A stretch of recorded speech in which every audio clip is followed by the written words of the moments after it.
Hey everybody, I'm Elaine Alpert and I'm going to take a moment just to let people get on. I decided to come on Facebook Live tonight because this is a very difficult subject to talk about. And in my opinion, we need to be talking about it more. And that is the cycle of hopelessness and pain that we're feeling in our country and how that's showing up in so many losses, especially loss by suicide.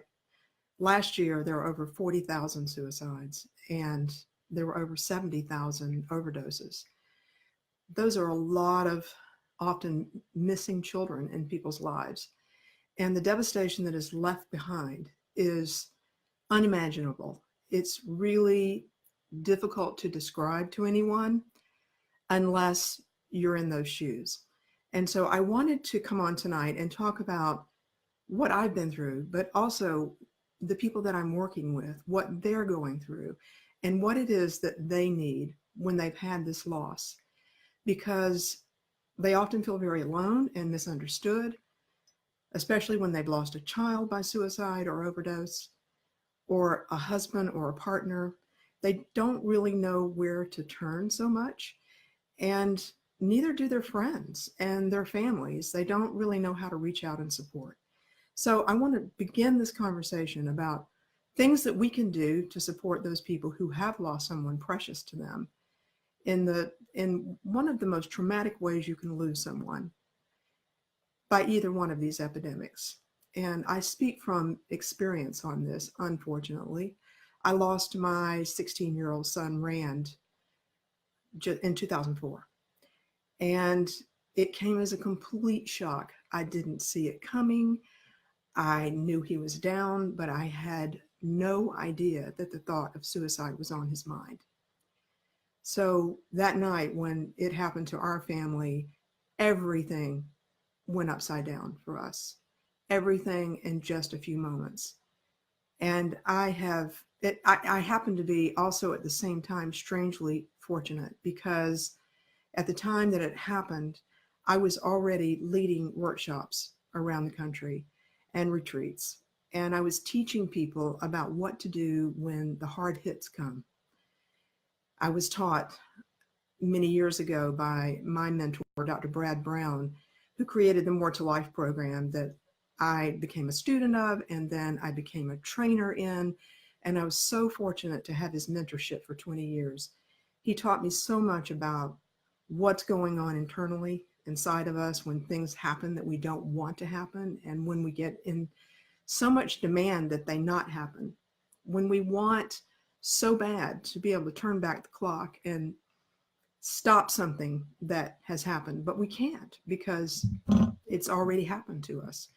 And so, especially in a loss like this, I find that particularly mothers, fathers, they feel so devastated by all of this that they end up turning in on themselves and blaming themselves and feeling really guilty and regretful about what they didn't know, or perhaps they did know things, but they didn't know what to do. And I feel like a calling to really work with these people who've had this kind of loss, to help them with what I've had to help me. And I want to talk a little bit about some of that tonight. So first, let's talk about people who are trying to support someone who's had a big loss like this. I see people joining. Thank you so much for being here. Oh my goodness, people all the way back to high school, actually. It's very touching. Yeah. It's been a long road to get to this point, that I feel really strong to speak out in my vulnerability about what has happened and reach out and help other people through this. So let's talk about what helps people who've been through this and what doesn't help people who've been through this, particularly around suicide first. It carries so much stigma in our country that particularly parents who lose a child by suicide suffer enormously because they feel judged. They think that the people around them think they were a bad parent. and or that they were neglectful, or that they just didn't try to help their child. And I want to tell you that I have found the opposite to be true, that the women, particularly that I'm working with, are some of the finest human beings I've ever met, who have loved their children so completely and are so torn about what's happened, torn up inside. So let's start with the verbiage, okay? So it's really common in our culture to say that someone committed suicide. I really want to be a part of helping stop that language. And the reason I want to stop it is because it was really created at a time when suicide was considered a crime, like committing murder or committing a crime. And it's carried on today. I heard 2 or 3 people say it just today, commit suicide. But for many people who've lost someone by suicide, when they hear those words, it's just like an extra piece of pain that they are taking in. And many people try to buffer themselves from language like that. So if you've been saying it, not to worry, you didn't know. But the field of suicide prevention and aftercare is really trying to get rid of that language. So what can you say instead? You can say that he or she died by suicide, or that they completed suicide or ended their life. Some people even have a hard time hearing the words killed themselves.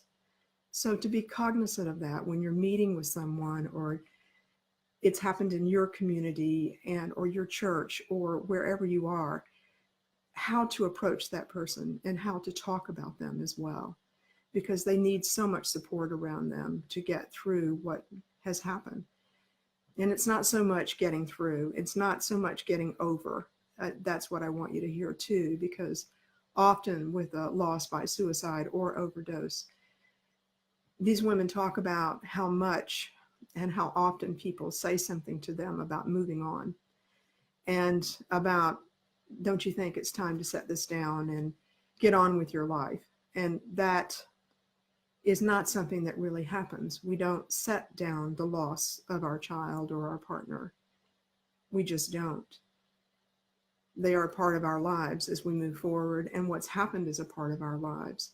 And what I want to do, and the work that I'm currently doing and plan to keep on doing as long as I can, is to help people learn how to live within their loss, how to manage what's going on internally, and how to meet what's coming to them from the outside, from other people. So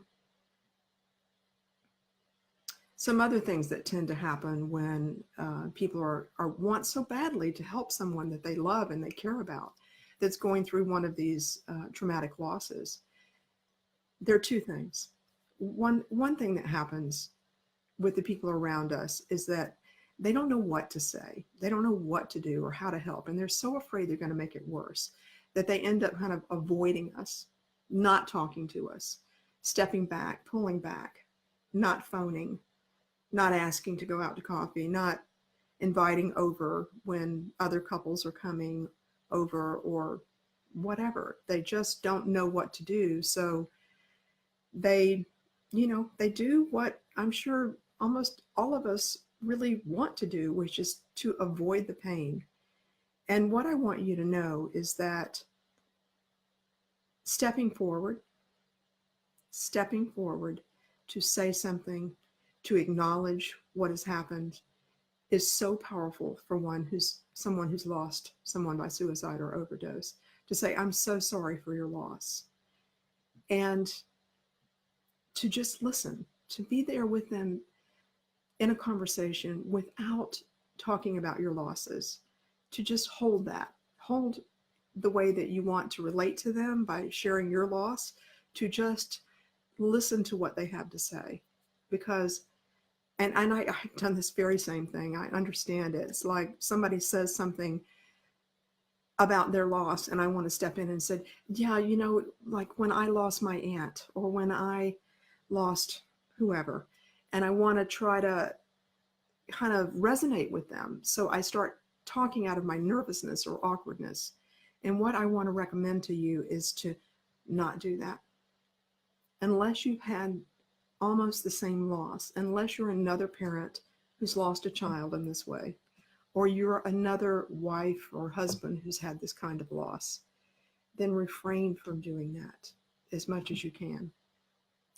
So, the other thing that people tend to do is they tend to avoid saying the person's name because they're afraid that if they bring up the person's name, the one that they lost, that somehow it's going to make them feel worse. Or if they talk about it, then it's going to make them feel more pain.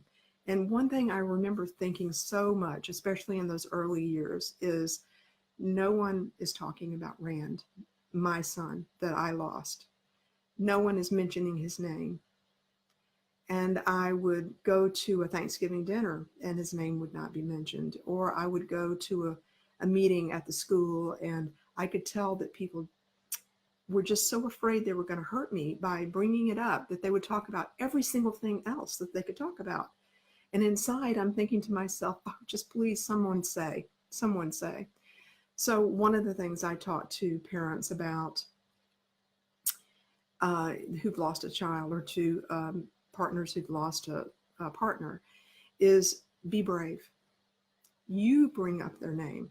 If you notice that you're in a group and no one's talking about it and it's like the elephant in the room, you can feel that energy that everyone's trying to avoid what is sitting right in the middle of the conversation, but no one's saying it, then be brave. Mention them. Come up with a way to say something. I can remember so many times standing outside the school in a small circle of friends, and people are talking about the latest thing that their child has done, and I'm thinking to myself, and mine is gone. And how do I stand here? And I just want to disappear, right? I just want to go away because I have nothing to add. And I learned, no, be brave, stand in there and have something to say about my child. Speak his name. And when I did that, what I noticed was it made it possible for other people to step forward and speak as well. So sometimes we have to be the ones and not depend on the people around them. The other thing that happens is that in that judging that people are just bound to do, I mean, our heads are full of thoughts all the time, and the mind is running constantly and telling us things that are mostly not true, mostly not true. So what I know about the runaway mind and all of that mind chatter that's going on, that negative self-talk, is that there is a lot of judgment going on at any given time. And the people around us, when we've had that loss, they almost can't help but judge.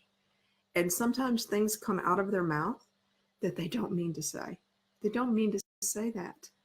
But there it is. And maybe you've been one of those people. You've said something that you didn't mean to say. And you're thinking, oh my gosh, how do I take that back? How do I put that back in?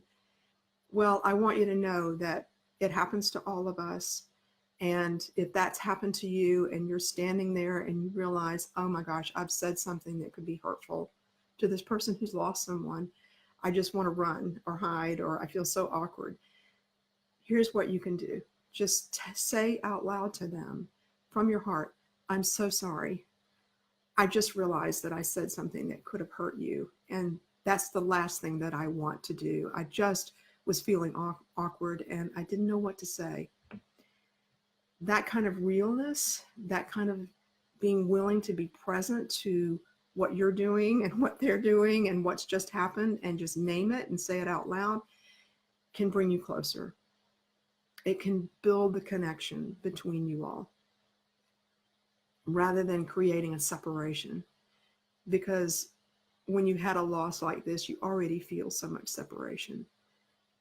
One of the things I know about my own situation and what I hear over and over again is that we often lose some of the people that we thought were good friends, or we lose people in our family that don't want to talk to us because it's scary for them and they don't know what to say. And then on the other hand, there are people who step forward that you never expected to step forward. They come forward, they call you, they talk to you, and what I would say is gravitate to them.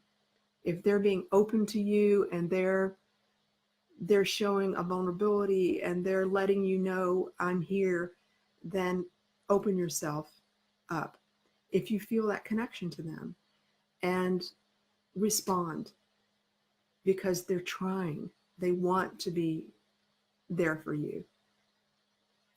Often in a loss like this, when the person who's lost someone is speaking and the other person that they're speaking to gets really upset about what they're listening to or is upset about the loss themselves, it gets really hard as the person over here to not try to take care of you. Do you know what I mean? Like, you're upset and I'm like cringing inside because I'm so hurt and my heart is so heavy. And yet I want to, I want to reach out and like fix it for you and make you feel better.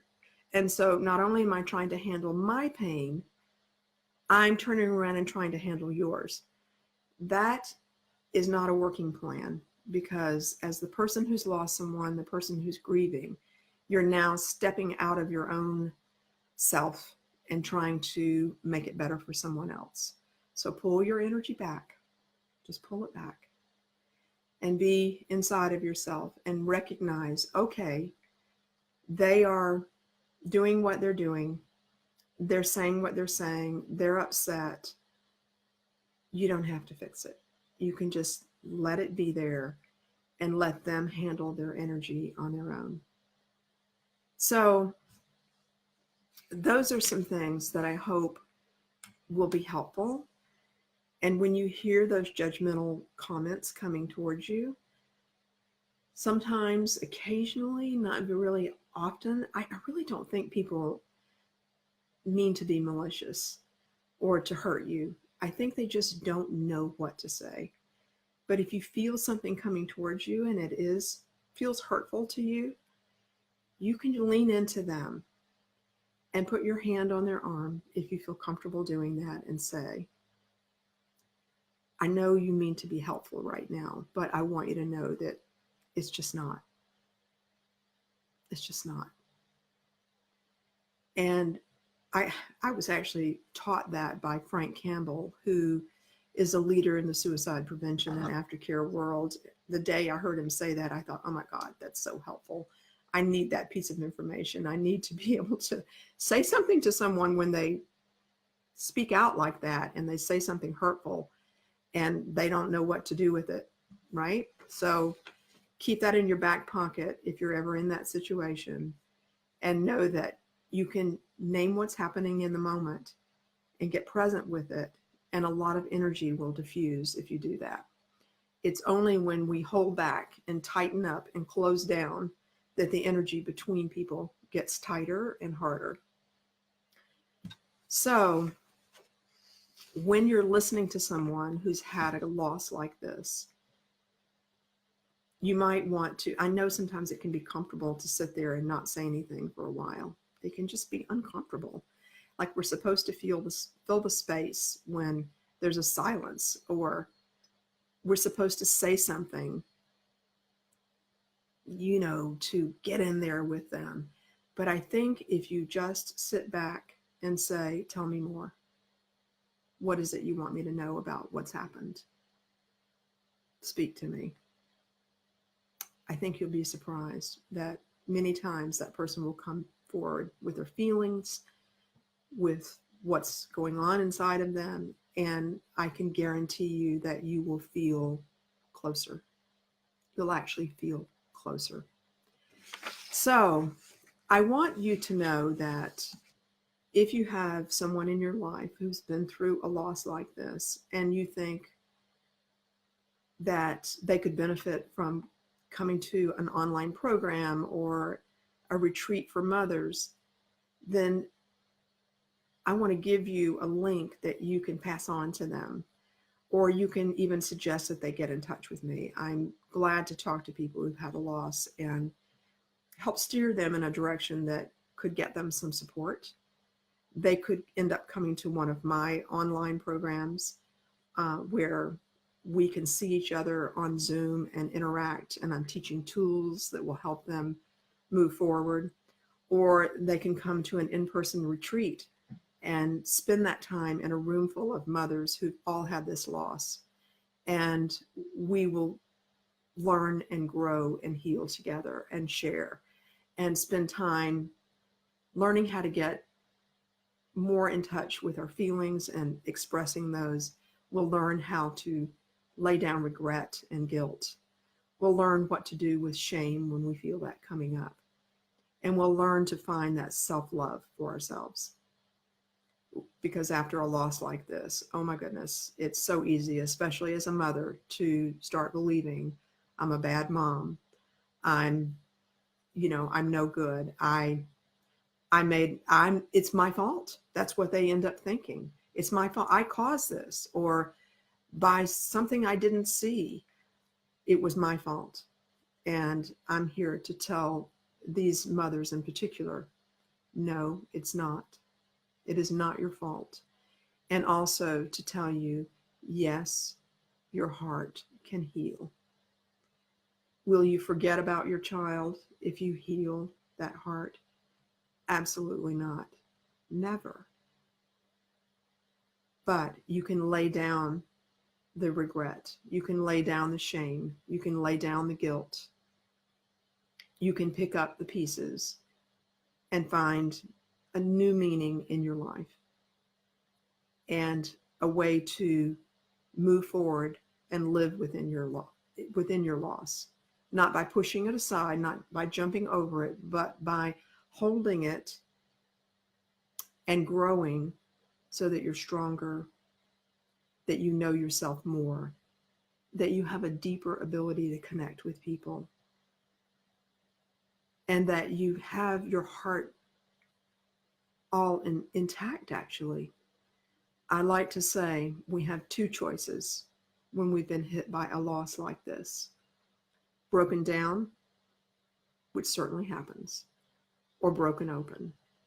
We have that opportunity to go through our broken downness, have it fully, be in it, absolutely live that through, and we have a chance to allow ourselves to be broken open by what's happened and to see what is there inside of us and what is on offer for us from life itself in the midst of the hardest thing that we've ever been through.